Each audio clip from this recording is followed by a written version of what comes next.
Hi, I'm Nicole Cobb, and welcome back to Upstate Update.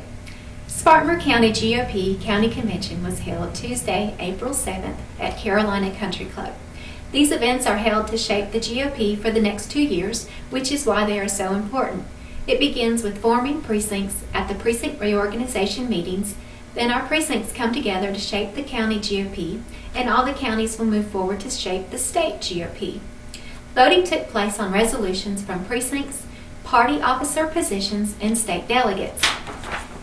When a few have been critical lately, tossing out accusations that some were dividing the party, the reality is no one can remember when the party has been so united.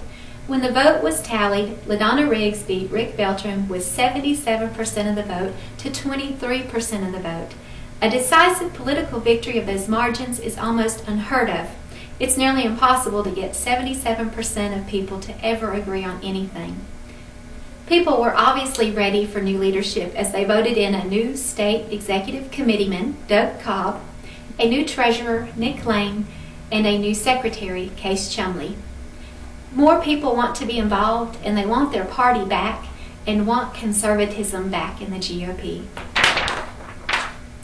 There were some occasions when the issues were vague and unclear, but these issues were recognized and challenged immediately and effectively by the convention delegates. Way to go, delegates. The convention lasted 7 hours. Kudos to Todd Kincannon, our state parliamentarian, for making the best of a long night. As late and long as it drug on, people were determined to stay to the end and make sure their votes were counted. The new executive committeeman, Doug Cobb, made a statement which seemed to resonate with many. I'm tired of the good old boy system too. I'm not here to make friends. I'm here to represent true conservative values.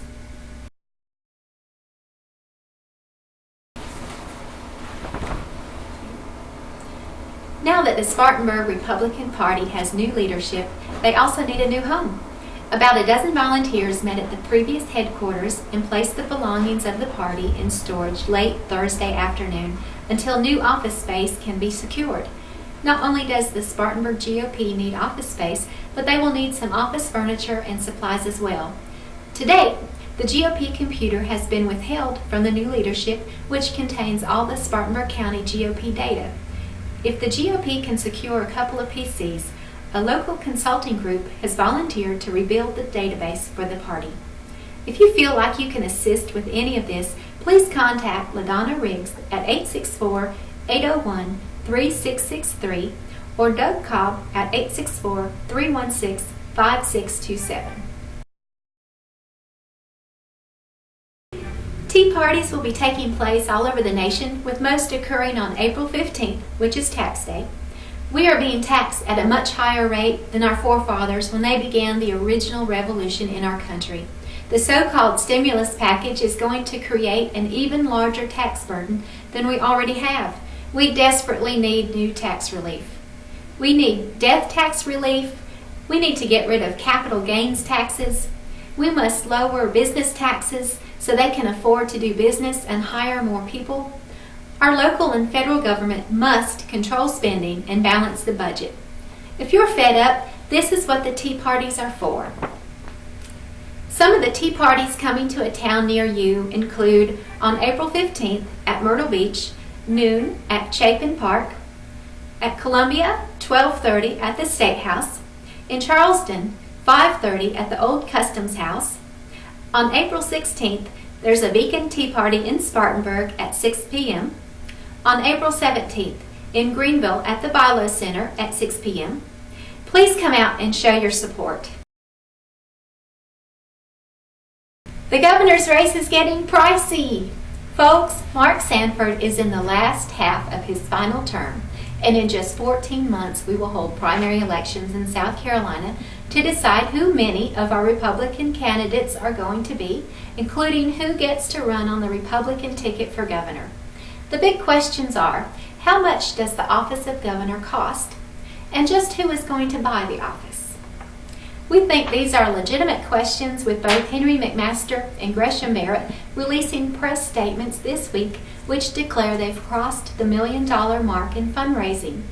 Maybe with that kind of change, Congressman Barrett can bail himself out of his public relation pickle where he voted for the stimulus after he voted against it, then apologized for not understanding what the heck he was doing. And if you don't like the first $2 million choices, there's always the $500,000 choice, Andre Bauer. To date, Andre has raised a little over $500,000 for the current election cycle. Still not too shabby, and he's used to being the underdog and pulling out the win in the end. And if you don't like any of these three guys, how about a gal? Rumors continue to fly that Nikki Haley is going to jump in this race. We've also heard rumors about her running for state treasurer, but the running for governor rumors seem to be gaining legs. This has been a great week in Spartanburg.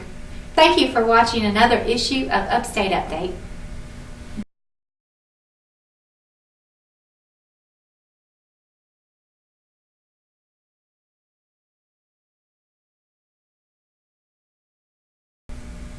The producer of this program is a virgin notary.